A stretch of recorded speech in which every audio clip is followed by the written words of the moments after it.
Red Bull just turned a building into a skate ramp, and it got 4.7 million views. And most brands wouldn't even attempt this if they wanted to. No, I don't mean that brands such as Vogue or Nike or an AI platform needs to build a skate ramp on the side of a building. But what they do need to pay attention to is how Red Bull is promoting their brand on YouTube in order to sell their product in return. Red Bull's a genius. They're not promoting their product within the video. Instead, they are selling a feeling.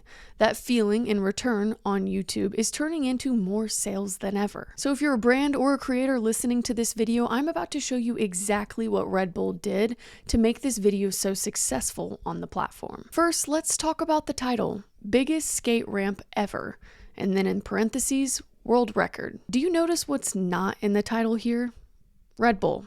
Yes, you heard me right, Red Bull. Their name and brand is not in this title. They chose not to lead with their brand. Instead, they're leading with curiosity and scale. Now, in this title alone, even though it's super simple, has 3 psychological triggers in it. The first psychological trigger is superlative. It's coming from the word biggest. Our brains are actually wired to pay attention to extremes. So that will catch our eye. The next trigger is proof. By them adding world record, it actually presents a form of credibility, which makes us trust them in the long run. And the third is category clarity. Because they use the word skate ramp, that automatically puts them into a niche on YouTube. But by having these other words with it and by doing something that has never been done before, you're now going to break out of that viewer ceiling. If you don't know what a viewer ceiling is, it is that view count that a video in your niche would most likely reach if it went quote unquote viral. But when you post a video that reaches not only your warm audience, but also a cold audience, that is when you will tap into a true viral format. Now, for their thumbnail, I just want you to take a look at it really quickly. They could have done so many things to make this more intriguing, but did they really have to?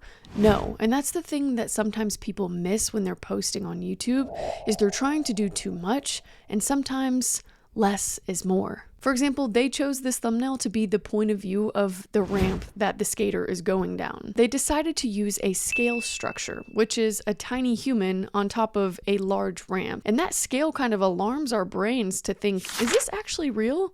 And so what are you gonna do except for click on the video? Now let's take a look at the first 10 seconds of the video.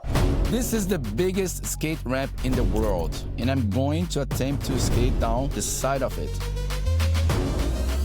I will start from the bottom and work my way up, dropping in from different heights until I can't drop in anymore. So right off the start, they confirmed the click beautifully because there was an immediate payoff to the title and what they started the video with. But did you notice the word choice of attempt? When you use the word attempt, you're now building curiosity because it's not proven that it was actually accomplished.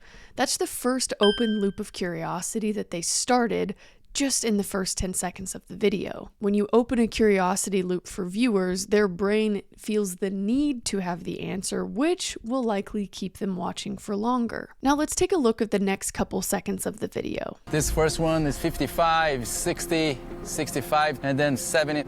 From here, the view is kind of weird. But yeah, let's go down. So in 30 seconds, there's no fluff to the video. They show you the building, they establish the challenge, and the skater himself says, let's go down. So the reason I'm sharing this strategy with you is because there's so many opportunities for brands to go on YouTube, and instead of just promoting their product, they can come up with genius content in order to then give the viewer a feeling or some form of an emotion so that they then tie that back to their product and become loyal fans and customers from them because of it. Now, here's where Red Bull has separated themselves within the world of content on YouTube. Not only have they just pulled off a crazy stunt, they've also built a story arc with it. And that is something that many creators and brands are missing on YouTube, which is what you need to be leaning into if you want to find success in the coming years. Now, aside from the crazy video idea, pulling it off, having a story arc involved, let's go back to the elephant in the room. Their branding.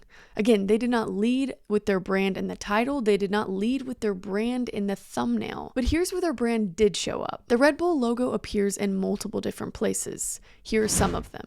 Number 1, the helmet. It was subtle, but it was there. Number 2, it was on the clothing. That's a natural placement, but again, our eye is seeing their brand. Number 3, their brand was in the description.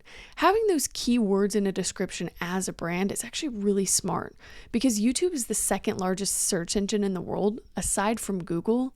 So when people are typing in your brand, your video will now be filtered into that search and could come up on more people's browsers. And number 4, the end slate. It's important to have it at the end, but you don't want to force it at the beginning. You lead with the feeling and then you close with the brand. Again, here is what's genius. They never say, go drink Red Bull. Instead, they give you their unfiltered message, such as Red Bull gives you wings. There's literal takeoff from impossible heights. Then with the Extreme Sports Association, they share their messaging of adrenaline, energy, and pushing limits. So if you're a creator or most importantly a brand listening to this right now, I want you to focus on embodying the message, not just saying it. So if you found this video valuable at all, I'd be curious to hear what other brands that you've seen on YouTube that are doing a really good job at this.